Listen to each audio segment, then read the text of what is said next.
కర్కాటక రాశి వారికి 2026-27 సంవత్సరం ఎలా ఉండబోతుందో మనం ఇప్పుడు చాలా వివరంగా మాట్లాడుకుందాం.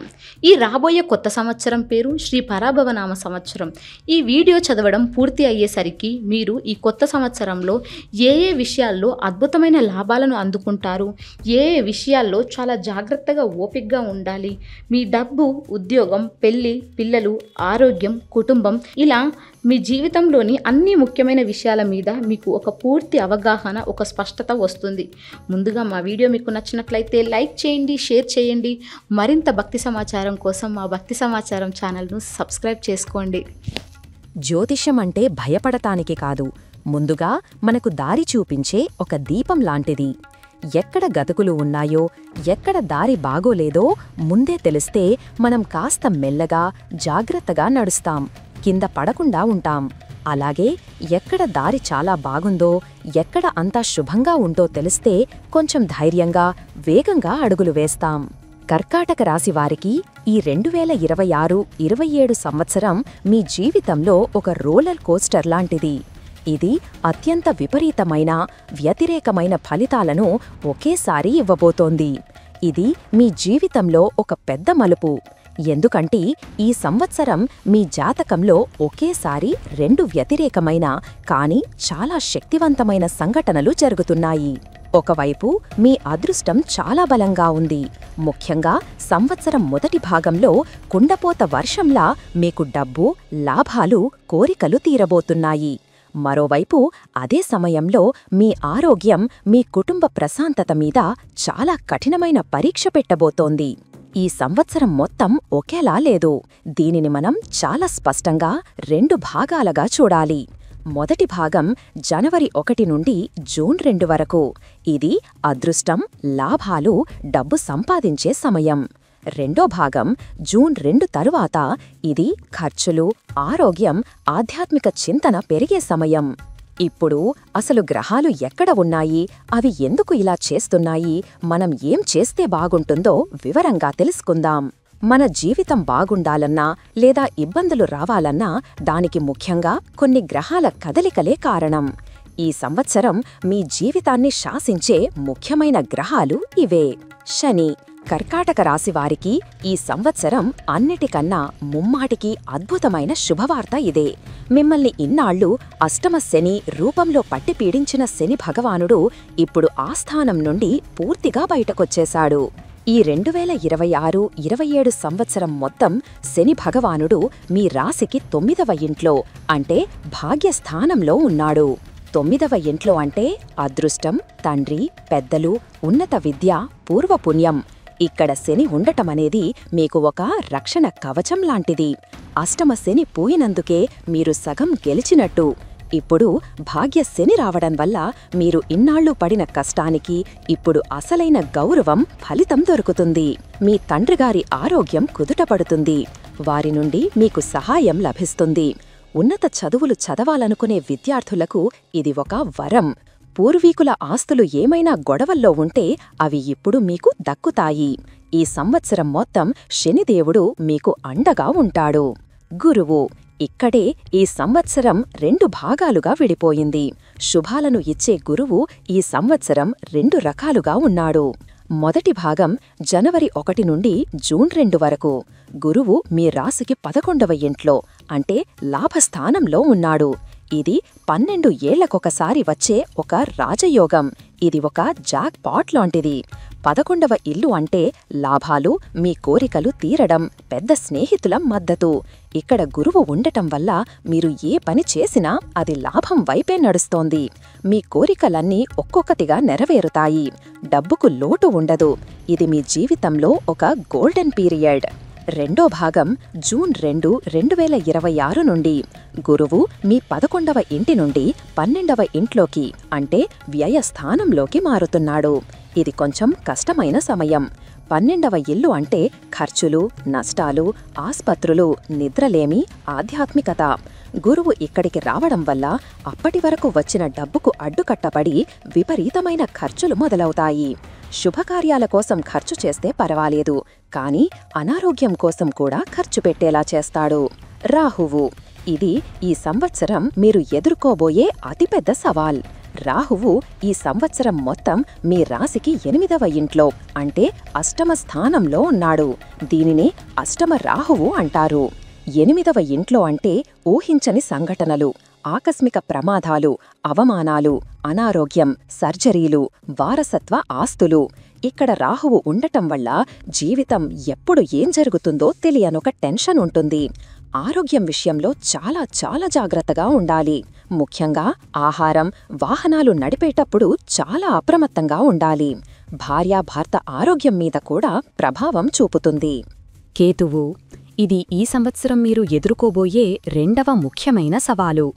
కేతువు ఈ సంవత్సరం మొత్తం మీ రాశికి 2వ ఇంట్లో అంటే ధనస్థానం మరియు కుటుంబ స్థానంలో ఉన్నాడు. 2వ ఇల్లు అంటే డబ్బు, కుటుంబం, మీ మాట. ఇక్కడ కేతువు ఉండటం వల్ల కుటుంబంలో ఉంటూనే ఒంటరితనం అనిపిస్తుంది. మీరు ఒకటి చెప్పబోతే మీ కుటుంబ సభ్యులు దాన్ని ఇంకోలా అర్థం చేసుకుంటారు. అనవసరమైన అపార్థాలు. ముఖ్యంగా మీ మాట వల్ల గొడవలు జరుగుతాయి. మీరు చాలా కఠినంగా మాట్లాడే అవకాశం ఉంది. డబ్బు చేతికి వస్తుంది కానీ చిల్లుపడ్డ కుండలో నీళ్లు పోసినట్టు వచ్చిన డబ్బు వచ్చినట్టే ఖర్చయిపోతుంది. డబ్బు నిలబడదు. చూసారా మీ జాతకం ఈ సంవత్సరం ఎంత సంక్లిష్టంగా ఉందో? శని, నేను నీకు అదృష్టాన్ని ఇస్తాను, నిన్ను రక్షిస్తాను అంటున్నాడు. గురువు, నీ కోరికలన్నీ తీరుస్తాను, కుండపోతలా డబ్బు ఇస్తాను అంటున్నాడు. గురువు, కాని ఇప్పుడు నిన్ను ఖర్చుల పాలు చేస్తాను, ఆస్పత్రికి తిప్పుతాను అంటున్నాడు. రాహువు, నిన్ను ఆరోగ్యపరంగా, మానసికంగా విపరీతమైన ఒత్తిడికి గురిచేస్తాను అంటున్నాడు. కేతువు, నీ కుటుంబంలో గొడవలు పెడతాను, నీ డబ్బును నిలవకుండా చేస్తాను అంటున్నాడు. ఇప్పుడు ఈ గ్రహాల ప్రభావం వల్ల మీ జీవితంలోని ప్రతి అంశం ఎలా ఉండబోతుందో వివరంగా లోతుగా మాట్లాడుకుందాం.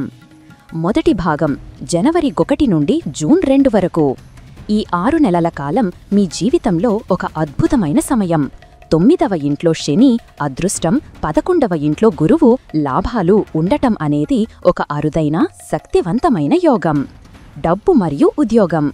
ఈ సమయంలో మీకు డబ్బుకు లోటు ఉండదు. మీరు ఏది పట్టినా బంగారమే. ఉద్యోగం. జీతం పెరుగుదల, ప్రమోషన్లు మీరు అడక్క ముందే వస్తాయి. పెద్ద అధికారుల నుండి మీకు పూర్తి మద్దతు లభిస్తుంది. మీ కోరికలు, ఉదాహరణకు పలానా ప్రాజెక్ట్ కావాలి, పలానా చోటికి బదిలీ కావాలి, ఈ సమయంలో నెరవేరుతాయి. వ్యాపారం. వ్యాపారం చేసేవారికి లాభాల పంట పండుతుంది. కొత్త పెట్టుబడులు పెట్టడానికి, వ్యాపారాన్ని విస్తరించడానికి ఇది సరైన సమయం. సవాలు. అంతా బాగున్నా 9వ ఇంట్లో శని, అదృష్టం, 11వ ఇంట్లో గురువు, లాభాలు మిమ్మల్ని ఎంతయో ఇబ్బంది పెడుతూనే ఉంటారు. అంటే మీరు లక్షలు సంపాదిస్తున్నా ఆ డబ్బు మీ చేతిలో నిలబడదు. కేతువు వల్ల కుటుంబ ఖర్చులు, రాహువు వల్ల ఆస్పత్రి ఖర్చులు పెరుగుతాయి. సంపాదన బాగుంది కానీ ప్రశాంతత లేదు అనే ఫీలింగ్ ఉంటుంది. ఆరోగ్యం మరియు కుటుంబం. ఇక్కడే మీరు జాగ్రత్తగా ఉండాలి. గురువు 11వ ఇంట్లో ఉండటం వల్ల మీ ఆరోగ్యం బాగానే ఉన్నా 8వ ఇంట్లో రాహువు ఊహించని ఆరోగ్య సమస్యలను ఇస్తాడు. ముఖ్యంగా జీర్ణాశయం, కడుపుకు సంబంధించిన సమస్యలు, అలర్జీలు. 2వ ఇంట్లో కేతువు వల్ల కుటుంబంలో మాట పట్టింపులు వస్తాయి. మీరు ఎంత డబ్బు సంపాదించి తెచ్చినా ఇంట్లో వారికి మీ మీద సదభిప్రాయం ఉండదు. డబ్బు సంపాదిస్తే సరిపోతుందా, మాతో గడపవా అనే గొడవలు వస్తాయి. ఈ మొదటి 6 నెలలు జూన్ 2 వరకు మీ కర్తవ్యం గురువు ఇస్తున్న లాభాలను, డబ్బును వృధా చెయ్యకుండా భవిష్యత్తు కోసం జాగ్రత్తగా దాచుకోవటం. ఎందుకంటే జూన్ 2 తర్వాత అసలైన పరీక్ష మొదలవుతుంది. రెండో భాగం జూన్ 2, 2026 తర్వాత. ఎప్పుడైతే జూన్ 2వ తారీఖున గురువు మీ లాభస్థానం నుండి 12వ ఇంట్లోకి అంటే మీ వ్యయస్థానంలోకి అడుగు పెడతాడో అప్పటి నుండి మీ లైఫ్ ఒక పెద్ద టర్నింగ్ తీసుకుంటుంది. డబ్బు మరియు వ్యాపారం. ఇది ఈ సంవత్సరం మీరు చాలా జాగ్రత్తగా ఉండాల్సిన సమయం. ఖర్చులు. గురువు 12వ ఇంట్లోకి రావటం వల్ల మీ ఖర్చులు అదుపు తప్పుతాయి. అప్పటిదాకా వచ్చిన డబ్బు ప్రవాహం ఆగిపోతుంది. ఉన్న డబ్బు ఖర్చవ్వటం మొదలవుతుంది. ఆస్పత్రి ఖర్చులు. 12వ ఇల్లు ఆస్పత్రులను సూచిస్తుంది. 8వ ఇంట్లో రాహువు అనారోగ్యం, 12వ ఇంట్లో గురువు ఖర్చు కలవటం వల్ల మీ సొంత ఆరోగ్యానికి లేదా మీ కుటుంబ సభ్యుల, ముఖ్యంగా భార్యాభర్త ఆరోగ్యానికి పెద్ద మొత్తంలో డబ్బు ఖర్చు చెయ్యవలసి వస్తుంది. వ్యాపారం చేసేవారు ఈ సమయంలో కొత్త పెట్టుబడులు అస్సలు పెట్టకూడదు. ఉన్నదాన్ని కాపాడుకుంటే చాలు. అప్పులు చెయ్యటం, ఇవ్వటం రెండూ ప్రమాదకరమై. మంచివైపు 12వ ఇల్లు విదేశాలను కూడా సూచిస్తుంది. కాబట్టి విదేశాలకు వెళ్లాలనుకునేవారికి, అక్కడ స్థిరపడాలనుకునేవారికి ఇది సరైన సమయం. దానికి ఎంత ఖర్చైనా అది మంచిదే. ఉద్యోగం మరియు కెరీర్. మీకు అండగా 9వ ఇంట్లో భాగ్యశని ఉన్నాడు కాబట్టి మీ ఉద్యోగానికి వచ్చిన ముప్పు ఏమీ లేదు. ఉద్యోగం పోదు. కానీ 8వ ఇంట్లో రాహువు వల్ల ఆఫీసులో విపరీతమైన ఒత్తిడి ఉంటుంది. మీ మీద నిందలు పడటం, రాజకీయాలు, ఊహించని మార్పులు, ప్రాజెక్టు రద్దు కావటం, బాస్ మారటం జరుగుతాయి. 12వ ఇంట్లో గురువు వల్ల కొందరికి ఇష్టం లేని చోటికి బదిలీ కావటం లేదా ఉద్యోగంలో సంతృప్తి లేకపోవటం జరగవచ్చు. ఇప్పుడు మీ జీవితంలోని ముఖ్యమైన అంశాల గురించి విడివిడిగా మరింత లోతుగా తెలుసుకుందాం. ఆర్థిక పరిస్థితి, డబ్బు మరియు పెట్టుబడులు. ఈ సంవత్సరం మీ ఆర్థిక నినాదం మొదటి 6 నెలలు సంపాదన, తరువాతి 6 నెలలు పొదుపు. జూన్ 2 లోపు గురువు 11వ ఇంట్లో ఉన్నప్పుడు మీకు రకరకాల మార్గాల నుండి డబ్బు వస్తుంది. షేర్ మార్కెట్ నుండి కూడా లాభాలు రావచ్చు. కానీ 8వ ఇంట్లో రాహువు ఉన్నాడు కాబట్టి స్పెక్యులేషన్, గ్యాంబ్లింగ్, లాటరీల జోలికి వెళ్ళకండి. అది మిమ్మల్ని ఉన్న పళ్లంగా కింద పడేస్తుంది. కేతువు 2వ ఇంట్లో ధనస్థానం ఉన్నాడు. ఇది ఒక చిల్లుపడ్డ కుండలాంటిది. మీరు ఎంత సంపాదించినా అది కుటుంబ అవసరాలకు, అనవసరమైన ఖర్చులకు పోతుంది. జూన్ 2 తర్వాత గురువు 12వ ఇంట్లోకి వెళ్ళాక మీరు దాచుకున్న డబ్బే మిమ్మల్ని కాపాడుతుంది. ఈ సమయంలో ఎవరికీ అప్పు ఇవ్వకండి, తిరిగి రాదు. అనవసరంగా లోన్లు తీసుకోవద్దు. ఆస్పత్రి ఖర్చుల కోసం ఒక ఎమర్జెన్సీ ఫండ్ ఉంచుకోవటం చాలా ముఖ్యం. ఉద్యోగం మరియు వ్యాపారం. ఈ సంవత్సరం మీ కెరీర్ నినాదం ఓపిక మరియు అప్రమత్తత. ఉద్యోగస్తులు, 8వ ఇంట్లో రాహువు ఉన్నందున ఇది మీ సహనానికి పెద్ద పరీక్ష. ఆఫీస్లో మీ శత్రువులు ఎవరో, మిత్రులు ఎవరో తెలియదు. మీ వెనుక కుట్రలు జరగవచ్చు. మీ పని మీరు నిజాయితీగా చేసుకుని ఎవరి వికయాల్లో తలదూర్చకుండా ఉండటం ఉత్తమం. మీ ఉద్యోగానికి రక్షణ భాగ్యశని ఇస్తున్నాడు కాబట్టి భయపడకండి, కానీ జాగ్రత్తగా ఉండండి. వ్యాపారస్తులు, ఇది వ్యాపారాన్ని విస్తరించే సమయం కాదు. ముఖ్యంగా భాగస్వామ్య వ్యాపారాలు అస్సలు మొదలుపెట్టవద్దు.